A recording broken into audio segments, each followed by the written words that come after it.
had what you wanted in life, he would literally take a little notebook and he would walk up to him and he'd ask him questions and he'd write them down. But the thing is nobody taught him that. Somebody made the suggestion, but he decided to kind of go and seek out information that way. And so he became hungry for information, but then he wrote it down. So that's a skill, right? That's a tactic that you can use. Where it actually becomes learning that you can apply is when you take it and you go start to practice it, and you're going to screw it up the first time. So that process, I distill down into what I call just get some wins. Dory 1, this is Fire Team Delta. Dad's coming home. Welcome to the Military Veteran Dad Podcast, where it is our mission to bring every dad home. I am your host, Ben Cloy. I'm a United States Marine veteran, husband, and a father. We will bring authentic conversations to inspire action in your life so we can close the gap between the dad you are today and the dad you want to be tomorrow.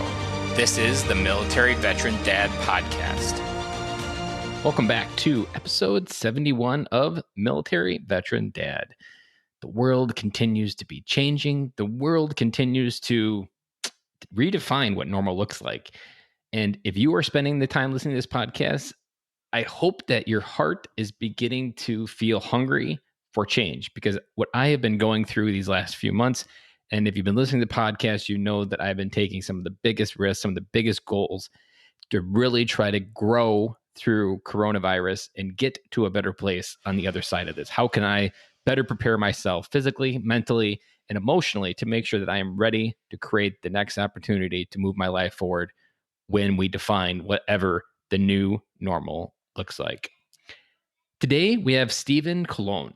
Stephen is just a great guy. He's a Marine veteran, so we instantly bonded. We had some amazing stories. We didn't get a chance to talk about it on the podcast, but we both been in Okinawa. He was in Kadena. I was stationed over at Camp Hansen. And he is the host of the Knucklehead podcast. And as a host of the Knucklehead podcast, he tells some amazing stories about how you have a lot of knucklehead moments in life. And instead of trying to sugarcoat some stories, he tries to unsugar them and go into what was that knucklehead moment that got you where you want to go. So today we're going to talk about how we see our emotions, how our military service is not our life. It's only one chapter of our book, which is something we talk about a lot on the podcast, that our family is our legacy. It is not based on a set of circumstances during this finite time that we serve. We all do the best we can with the information we have, which relates to this idea that however you were raised, however you grew up, like that was the best that they knew how to do. And learning how life happens for you and not to you, that's something we really go into. And how do you face your darkest demons? How do you go into that pit that you don't want to go to? How do you go to face that demon inside your heart or inside your mind, wherever it may be hiding, and face it head on in a David and Goliath type moment to slay that beast and to move past it? This episode is packed with a lot of deep conversations, and I know it's going to bring a few dads home. So with that, let's get started with Stephen Cologne. Welcome to the show, Stephen. Thanks, Ben. I appreciate you having me, man. I appreciate you coming on. I know we've been friends for a long time, almost probably since the beginning of my veteran journey 3 years ago, but we've never really had a chance to connect. We kind of flirted with each other last year at Military Answer Conference, and then we decided that we needed to get together more. And so now it's taken a little bit, but coronavirus provided us a nice window for it. And so I'm excited to have you on and appreciate you coming on the show. Can you go ahead and unpack a little bit about your family, your military, and what you're up to right now? Yeah, I think that's a good summary of how we connected. So we connected several years ago, unless my Flooding Marine Corps man, Knuckle Dragon self is off base with that timeline. But I think that we connected. I think that's kudos to the power of social media and the power of relationship building, and then also just the common bond that we shared. Both spending some time in the military. So I think that in today's world, social media can kind of get a little bit of a bad rap. So I think that you get out of it what you put in, and in my experience, it's been very, very helpful with connecting with different people. So I like using the messages and groups and the way that we connected as a way to increase the trust factor that way, whenever we do meet each other in person. Yeah, you already have got that flirting stage, and you've already got like, hey, I know that guy, and you can go up and say hello, and it's Yeah. not a like, oh, you got to spend the time getting to know each other. You already kind of know what you've been up to, and you can go into the next level. Yeah. I mean, when we're flirting at Military Influencer Conference, I think that's a good word for it, because in a way it was like, okay, we already knew each other. Mm-hmm. And now if we had started from scratch, then, then it's a completely different set of circumstances. I might have been scared to say hello even. You're kind of exactly. Like, I know that guy. I don't know where I know him from, but oh yeah. Anyway, so I spent almost 10 years in the Marine Corps. To answer your question originally, I spent a little over 4, just under 5 on active duty, and then I spent the rest of that, the balance of that time in the reserves. I was a logistician. I planned movements, executed movements, and prepped for movements for supplies and packs.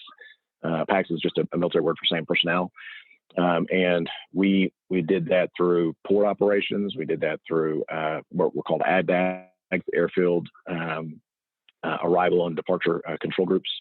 And so I worked at Canadian Air Force Base as a staff in COIC in Okinawa, Japan, as part of the Marine Corps for about 7-8 months after I got out of the Marine Corps. After I got back from Iraq in 2009. And then I separated from there. I got out of the military off active duty, and I was ready to get out. But my wife and I, we had been married, and I'll go back to how we had met to answer your question about family. But I got out of the Marine Corps, and I was ready. I was ready to just go on to something else. I was ready to be my own boss, do my own thing. I lacked probably a severe amount of maturity at the time. Whenever I got out, I didn't have enough mental discipline, even as physically disciplined as you can be in the Marine Corps, and even some of the mental discipline that you can glean from that experience. But I still lacked it just because the processes that I had used to build it were based off of my will and my determination, not necessarily off of sound decision making, fundamental business acumen, any of those things. I wasn't necessarily making the best decision. So looking back at it, I probably could have done my family and my future a little bit better by staying in for at least a 4 more years, giving back to the military in the way that they gave to me. But we separated from Okinawa, moved to Dallas, Texas. We were planning to move to Denver, Colorado, which is where we were before I joined the Marine Corps. And our family is from Texas, so it was nice to go back to Texas. I met my wife probably 3 months or so after I enlisted in the delayed entry program in 2006. And when I joined the Marine Corps in May of 2006, we had been dating for just a few months. We actually got married in November of 2006. That was the same month that I got 2-year unaccompanied orders to go to Okinawa. So met my wife, dated for 2-3 months, left for boot camp for 3 months, went to MOS training school, and we still got married in November of that year. So we were on the fast track dating program to marriage, but we've been happily married now for, it'll be, was it 14 years? 14 years this November. So I'm thankful. I married my best friend. We've gone through all the fights and turmoil that I can elaborate on as a couple can. And we have 2 beautiful little boys, Mason and Clayton, that are 9, and Clayton is about ready to turn 6. He's 2 little boys. And so I come from a background where I have brothers. My dad's been married quite a few times. He's been married 6 times to be precise. His current wife has been married 4 times. So between the 2 of them, they're pushing a dozen in terms of divorces. So I made a commitment to myself a long time ago that when I got married, that was it. And so that commitment has caused me a lot of beating my head up against the wall, and I'm sure my wife in the same way. But at the same time, what's come as a result of that is a bond and a connection unlike any other. So hopefully that answers your question about military and family a little bit. That does, and it hits in a lot of different ways. Like you talk about the story of marriage and what your father example that gave you. There's one that I want to kind of go back and see if there's anything, a different story to tell. When you joined the Marine Corps, what was Steven looking for? That's a good question.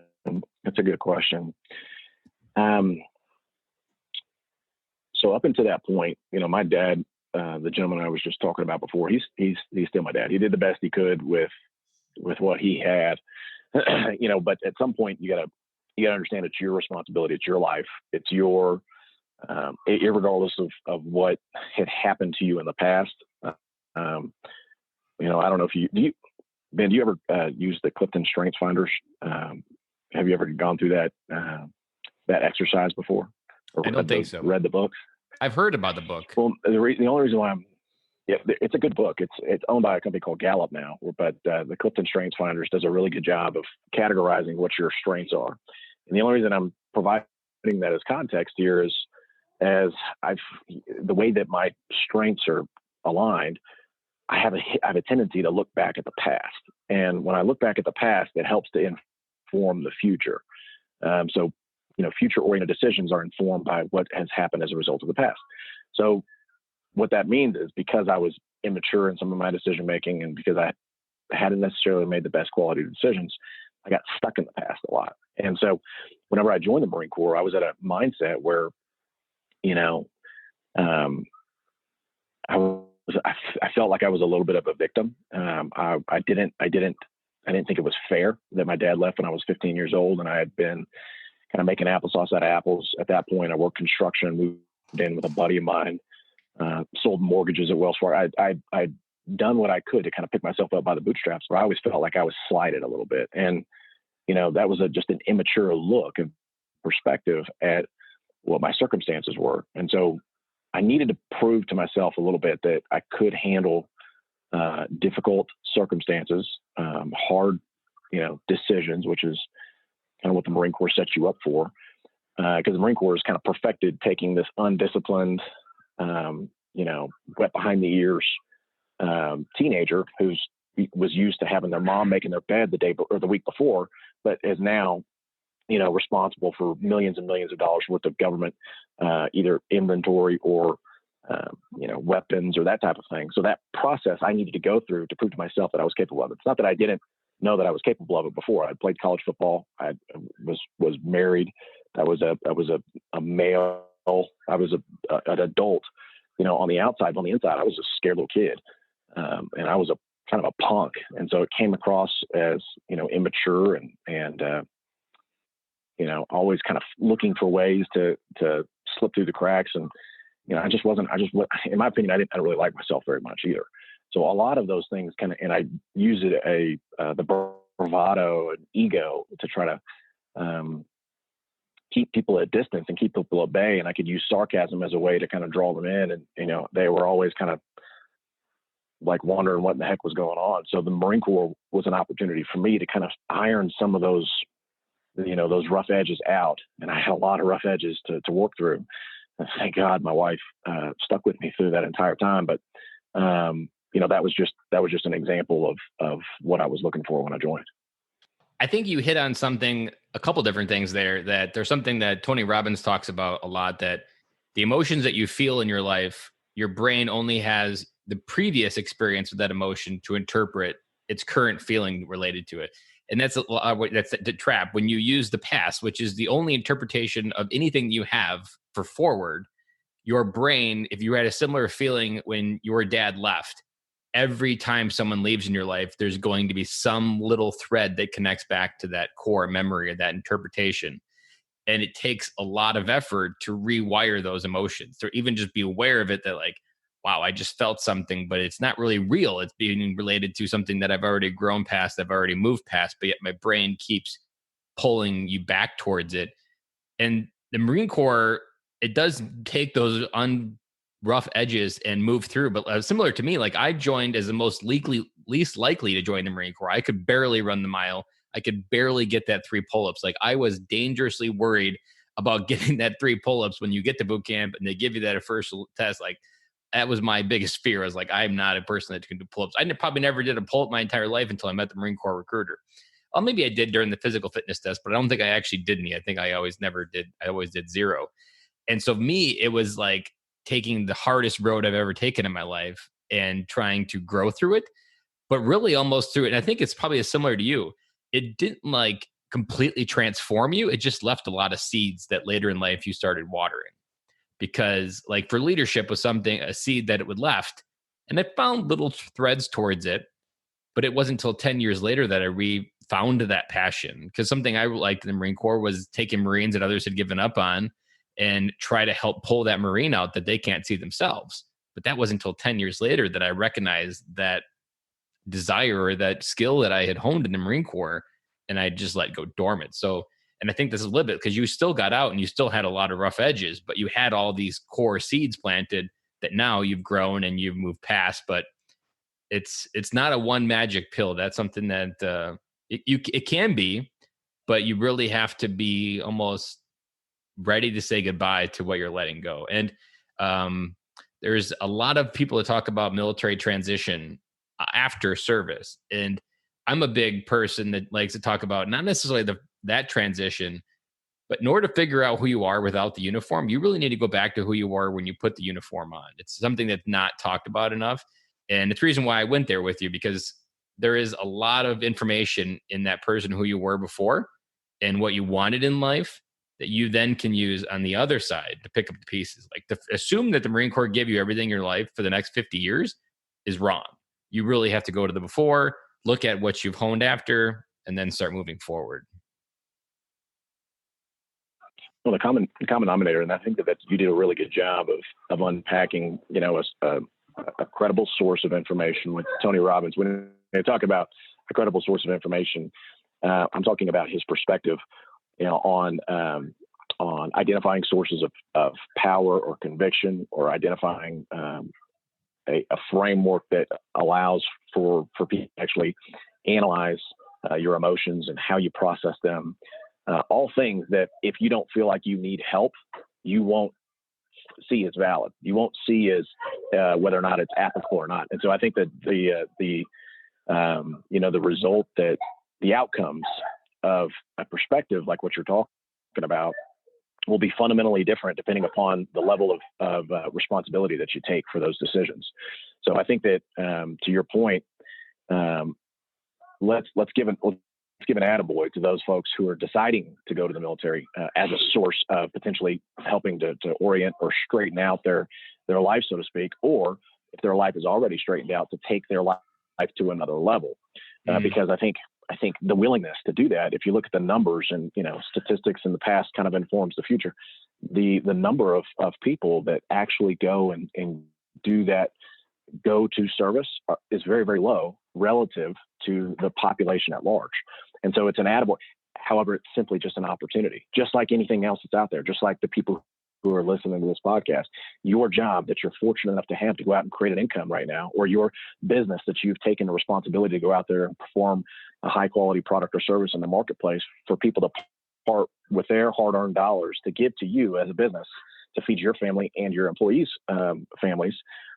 That is your opportunity. Whether it's your job, your business, your organization, whatever it is that your perspective is, that's your opportunity. And every single day, really, if you want to get granular with it, you have, up to 32 different opportunities, depending upon how you, bifurcate your calendar, but you have opportunities to go and squeeze as much production from that particular time. And you, Ben, did a really good job of kind of summarizing how that framework, with the absence of context, if you can go to Tony Robbins and listen to the talk, you could search for all of that, or you could just listen to what Ben had to say and apply and trust what he has to say, that's what Tony says, and go from there. And I really like that you cited him as a resource, because that was exactly what I didn't do for years. And I see a lot of people doing, they think of the Marine Corps as their life, or the military as their life, as opposed to simply just a chapter in the book of their life.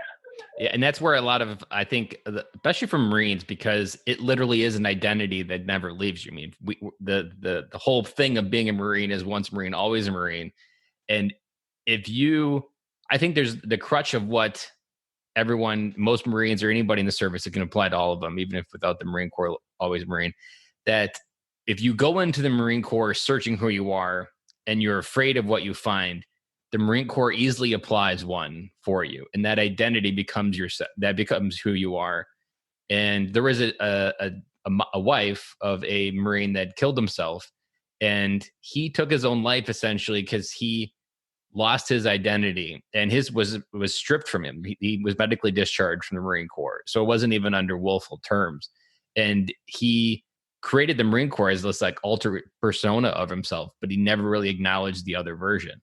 And that is some of the crutch of when you transition. You need to understand what's underneath the uniform and be truthful to yourself, dads out there. If you're listening to this, are you using that uniform? Is that camouflage just a barrier that you use to really hide who you are? And if you are doing that, you will lead down a path of darkness, because inside is a whole bunch of shadows. And those shadows are not something where you can be the best dad. You can't show up in your marriage if you have a bunch of shadows in who you are. And you're also just holding back on your own potential. Like you're just delaying reaching and finding out what you're meant to be here for. And it's a very hard thing for most veterans to go through. I want to fast forward a little bit and find out what your life was like when you became a dad. What did becoming a dad do for you, from that Stephen that joined to Stephen that got out? Well, I'm not sure if you were a dad when you were in the Marine Corps or not, but how did becoming a dad kind of accelerate the Stephen Cologne that we have today? That's a good question. It's a really good question. So whenever my wife and I met, I remember she came from a family where she was the only child, right? Her parents were happily married. They've been married for almost 40 years. If not, I think they just celebrated their 40th anniversary. I could be wrong there, but they've been married for forever, right? And so the foundational perspective that she came into the relationship with was, in my opinion, it was, white picket fences. It was like perfect upbringing. It was, she didn't have to deal with the dysfunction that I had to deal with. So here she was, this kind of perfect, perspective coming into the relationship.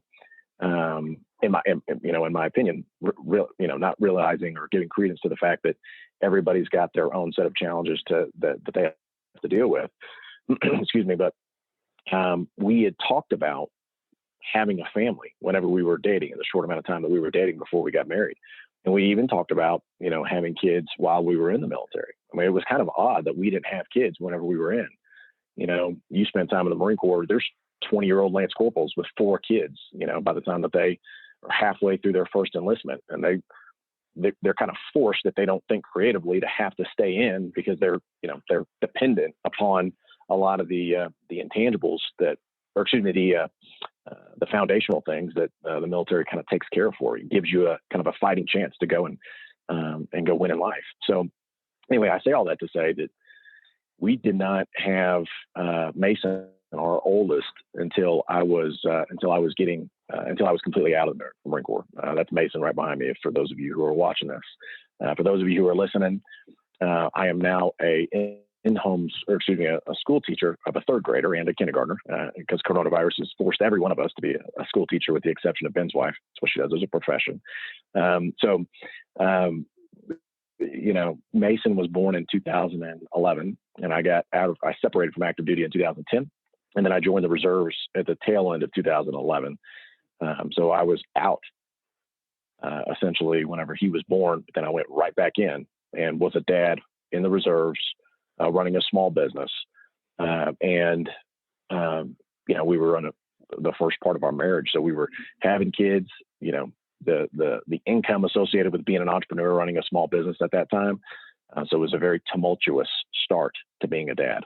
However, when you hold your kid in your hand and it's yours, there's this thought process when you're holding a child prior to becoming a parent, that you can always give it back.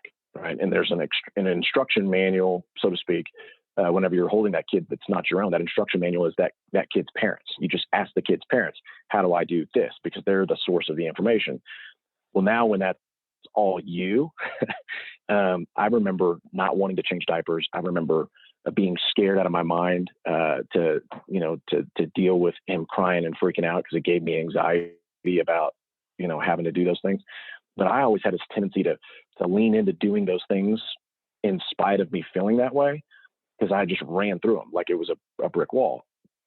Doesn't mean I did them very well. And it actually caused a lot of friction between my wife and I, because I wouldn't stop and be empathetic and be human about it. I was almost being robotic about doing it, because I was going to get through it, because it scared the crap out of me. And, so I was more of a rigid dad. And I say that, now, not that I'm any less rigid. I'm just, I can use the rigidity differently, whereas rigid was the default before. Now it's like you've learned to breathe through things and, go through the whole process of being human as opposed to robotic. I like that. I'm gonna try to push a little bit deeper there. Do you think that there was, because as you were talking about holding your child and you were adding some depth and from the connection to your father, I have to imagine there was a great deal of fear in that moment of becoming your dad. Like a lot of your anxiety was like every chance I have could be the one where my dad ended up being, or I become my dad. And that fear, I can imagine, created a lot of internal angst of like judging yourself. Is this what my dad did, or am I doing it better? Yeah, I mean, you bring up a really good point. That's a good observation by you. I think that to answer your question fully, we'd have to unpack a completely different relationship, and that's the relationship between my dad and I. Yep. And let's just call it out for what it is. My dad did the best he could given the set of circumstances he had. He was adopted, yeah, and I for a long time held resentment towards him for kind of putting me in that set of circumstances. But at some point, I've just got to grow up. At some point, you got to say, you know what? So what? And what does that have to do with, you going out and making money, or you being consistent, or you being polite, or you being, you figuring out what you need to do for your life? What does that have to do with anything? And so, not to be dismissive of it, but to put it in perspective that it shouldn't have as much weight as your future self or your family and the responsibility that that you have to take care of them. That's really what should supersede any type of, getting your panties in a wad about your daddy not being the way that you wanted to. So at some point I needed to grow up, and I credit my wife a lot to slap me upside the head, kind of figuratively, and then also just through tough love that, she likes feedback that's direct, concise, and to the point, and I don't. I'm more of a softie. I want to talk through it and kind of examine it and, look at it and pick it apart and then organize it. She's just like, no, that's wrong, and you can't use words to figure it out. And I'm thankful for that perspective, because I think without her, it would take me a lot longer to get to where I'm at. And, I'm thankful for that. She's been a mentor in my life for that reason. I don't know whether you did it consciously or not, but when you were talking about the way your wife's parents grew up and what you just your view of their marriage was the white picket fence, and like it was that feeling you didn't have it yourself growing up. I imagine that was probably even part of the attraction in the beginning. Like she had the feeling that you always wanted in your life. And as you went and started creating life, that probably was starting to get confusing. But what you said there about choosing to change is something that most military dads don't do.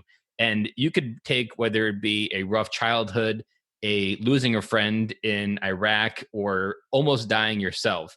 All of those things, they're all facts. Like no matter what bad thing happened to you, it's all facts. There's not a single thing you can do to undo it. It may be tragic, it may be harmful, it may be grossly grotesque. But the point is that it's all happening for you. Like you take that power of what that feeling you missed, that is your opportunity to change your family tree forever. Like once you start framing, like the future is not written by your past, the future is written by the emotional experience that I had, that I can reshape that knowing what this feeling was like. Like even for myself, I was bullied and picked on in high school. And for a long time, that really held me back. Like I wouldn't give myself permission to be successful because I didn't deserve it, because I didn't deserve to feel happy in high school.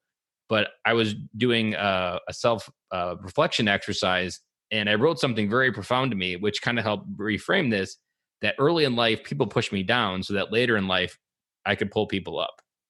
And I was like, whoa, that just gave everything. Like I was literally on the bottom so that I could feel it, I could understand it.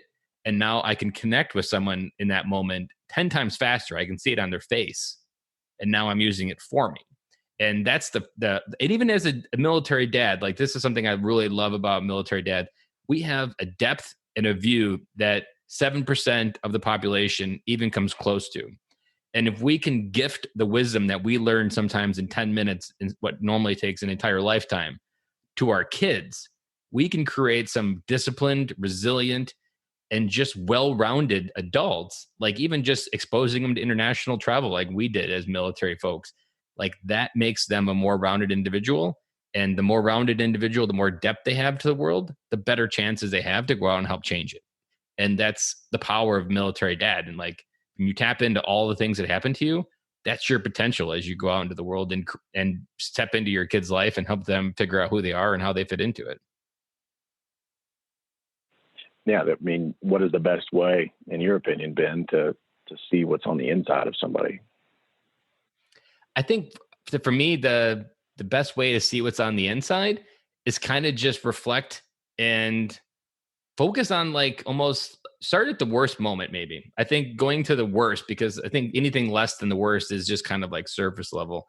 You really need to go to your demon. You need to identify your demon and really just sit there for a minute and figure out what could you do with that today, or what could you do with it in the future, or what lesson could you teach from that moment to help make sure that no one else goes through that same thing, or to be a friend to someone that needs it. An example for me is this podcast. When I turned 30, I was extremely lonely, and my biggest fear was dying alone and no one saying nice things, that I was no longer here on this earth. Now that I'm on this side, I have friends, I have connections, I feel connected to the world now. But back then I didn't. So I take that pain point. And for me, friends was a theme for my entire life. I never felt like I had a solid friend, that I wasn't becoming someone that I needed to be for them to be friends with me. They weren't just friends for me for the sake of being with me. But I take that and I show up in other people's lives and be the friend that I wish I had in my life 5 years ago, which is why I always encourage any dad to reach out. I always say hello to people. I always just show up as a friend, because I know what that feeling was like when I didn't have any friends. So I always try to lessen that pain when I see it. And I try to use what happened for me to try to help someone else through it.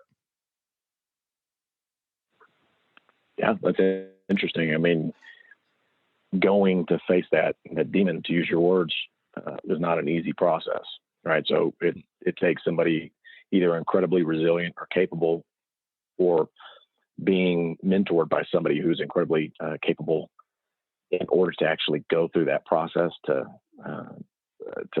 slow your mind down enough to find that particular demon. I tend to agree with you that it takes a certain amount of external pressure, in my opinion. And some of that external pressure could be self-induced.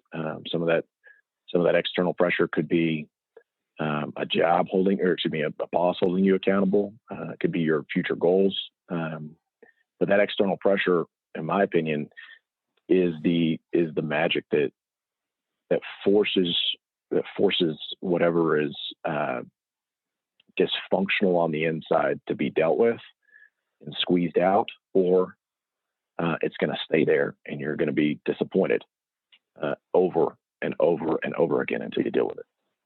You remind me of a point that I've talked before on Fatherhood Fridays, that I've just started reading A Man's Search for Meaning by Viktor Frankl, which is a Holocaust survivor from World War II, and his story about what he found when everything was switched away or stripped away. So he talks about literally everything he owns, everything you are as a human being is ripped away in a concentration camp. You are literally just a number, and like what that does to the mind, what you have left, what you don't have left, what your choices.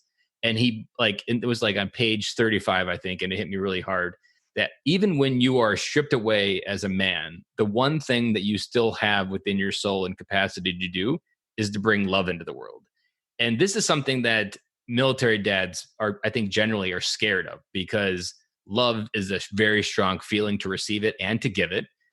And you have to honor yourself first. So there's something that I really dove into masculinity this winter on the podcast. And I talked about that in order to be a strong masculine person, you really have to love everything who you are, the good, the bad, and the ugly. And until you can truly do that, because in order to love it, you have to figure out how it can move you forward. then can you bring that true power of love into every relationship that you come into.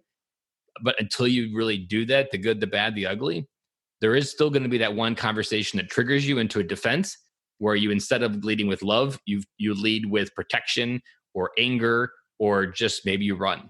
And that's where I think facing your demons, because you have to love all three, and they have to be loved inside and the outside in order for you to bring that love. But that is something that is so powerful. That's why even masculinity itself is about that bringing the love, because that love can be the calm to the feminine, which can be very stormy. It can be very strong winds, and that love can calm that sea. But you can't do that if your wife's bringing you a storm and it triggers an emotion from your childhood. That's not something that you can work through. Yeah, you're absolutely right. I don't know if everybody who's listening here is maybe as well read as what Ben's talking about, because it's a really good example of very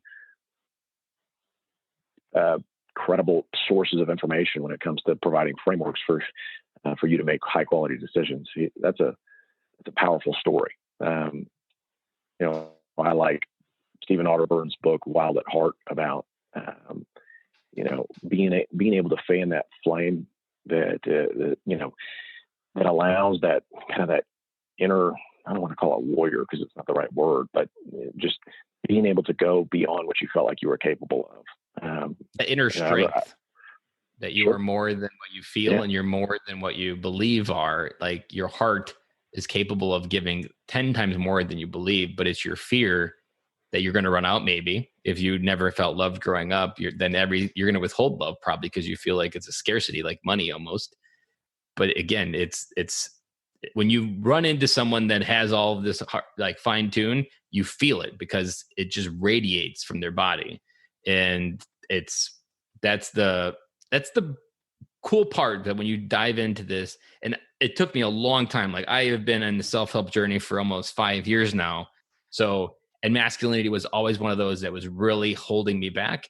And even now through coronavirus, I'm taking the opportunity to grow through it massively. So I started my 75 Hard that I've talked about in the podcast. But for me, it's more about being able to love the outside, which is something I've always struggled with, my physical appearance, and it not matching how I felt on the inside, and then creating these stories related to that physical appearance. So I am going all in so that literally the outside matches the inside. And then at that point, I'll really have to go into the next phase to really understand, like, what else is there for me to fully love everything that's happened to me, because that health has been something that was a demon that I avoided for all 35 years on this earth for me.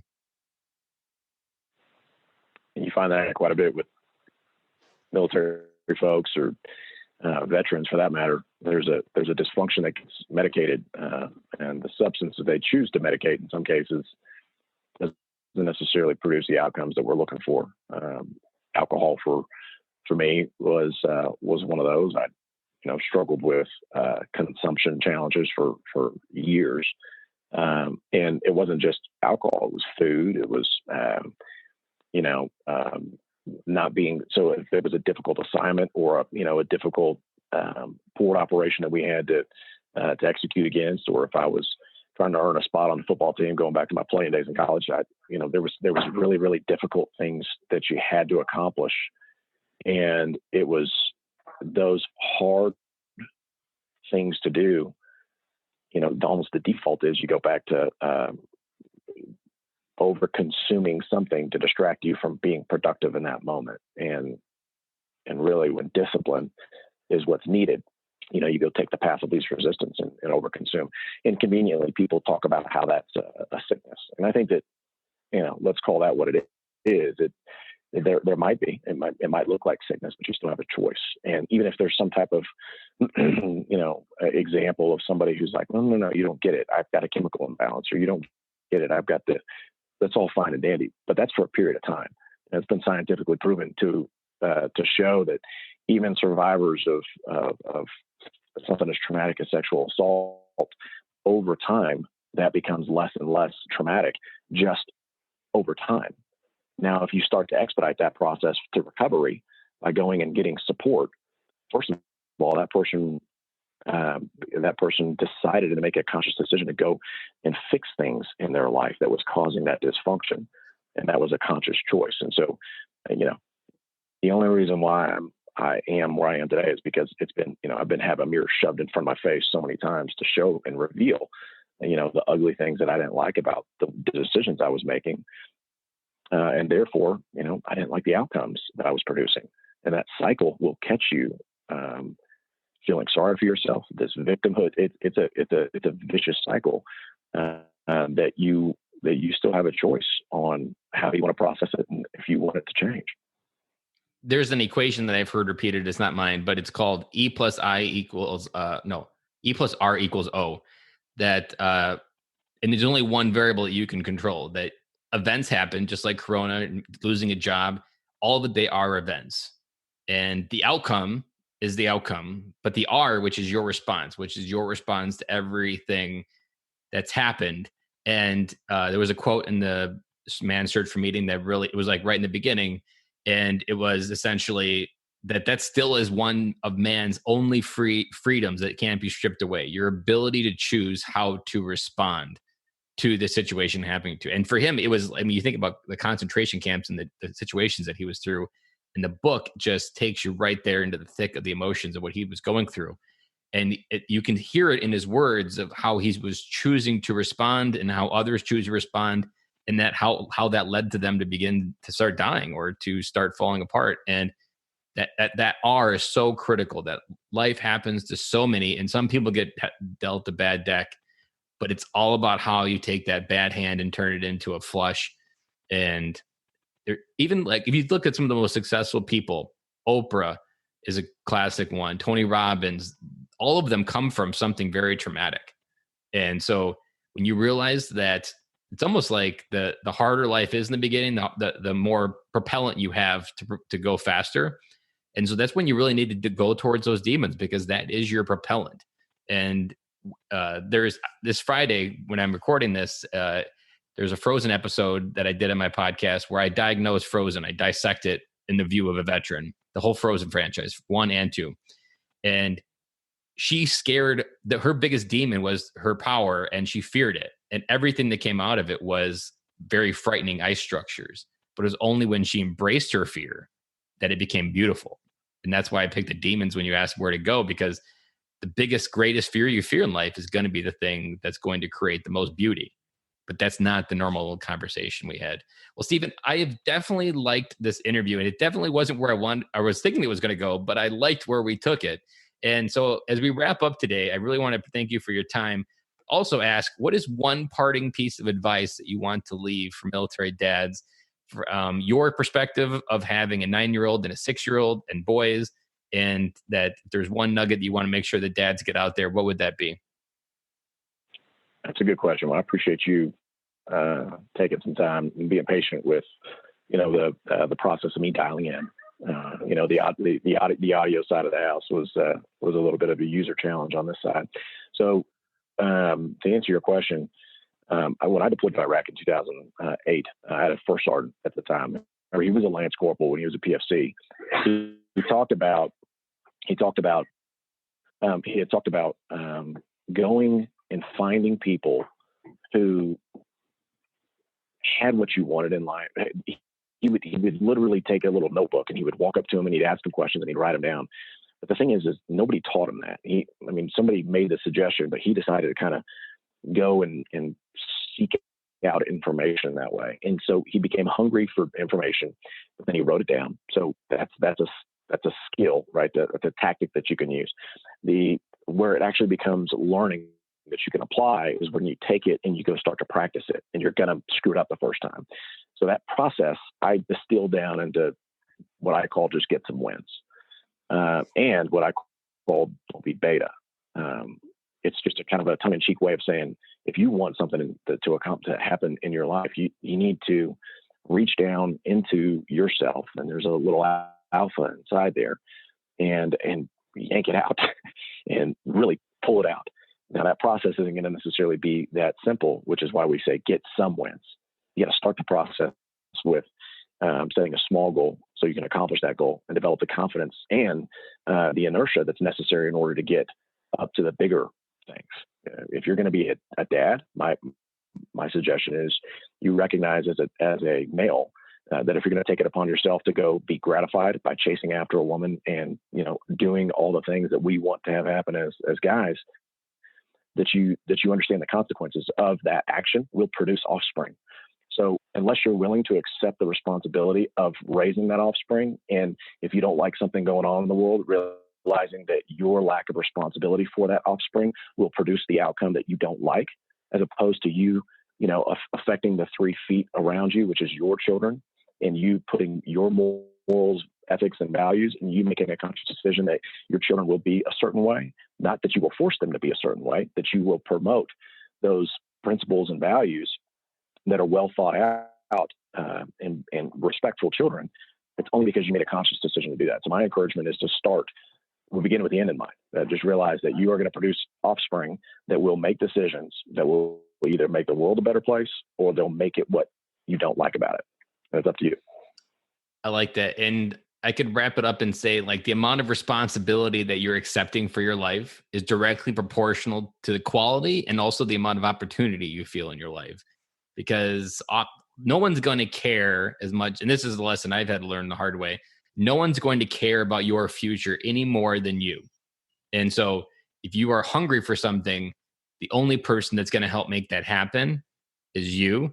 And as to quote Frozen, to continue it, like, when the future is unknown, all you can do is the next right step. And that is often just finding the small win, because that small win will just compound. And like for me, my entire journey started when I started talking to dads at the park. My fitness journey started with going for walks in the summer at 6:30 in the morning.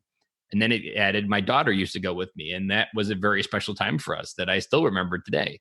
But it started with a very simple process of, I'm just going to get up this morning and I'm going to be part of my Miracle Morning, which was a book I was reading. I'm going to start going for a walk. And I really discovered a lot of positive things about myself. Like when you were out for a walk and the sun hits me, I kind of feel like Superman, where I get recharged. That energy just gets you excited.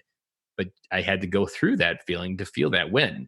And it can begin with the smallest step, even if it feels very frightening. But a journey of 1,000 miles begins with a single step, as they say. And I love that advice, because being a dad is the most scariest thing you'll do, but it is also the most humbling and rewarding experience. But you have to accept responsibility for what you bring to the relationship. Yeah, that's exactly right. You said it really well yourself. Just love is a responsibility of the male in the relationship, of the male and female relationship.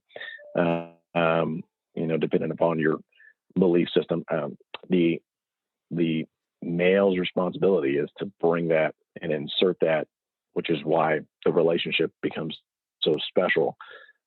Because there's things that my wife does that I just straight up cannot do. She's got a way about her that I admire and I'm thankful for, and vice versa. However, that was a conscious decision. And inspires you to be better as well. Keeps you growing. I certainly don't like it when she rolls her eyes quite a bit. So I give her plenty of opportunities to do that too, for sure. But not feeling triggered and just humbling, accepting responsibility, that feedback, and taking it as a need for improvement. Like, there's a lot of growth that can happen in that. So Stephen, I want to thank you again for coming on the podcast. I'm super excited to get this episode out there.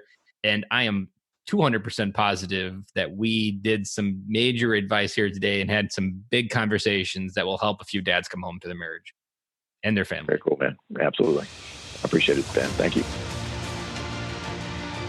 That's a wrap. And thank you for listening to today's show, and I really hope you enjoyed it. The lifeblood of any new podcast are the reviews. If you haven't reviewed the podcast yet on iTunes, I would really appreciate it, and you will help us get the message out to even more military veteran dads. As John Maxwell says, if there is hope in the future, there is power in the present.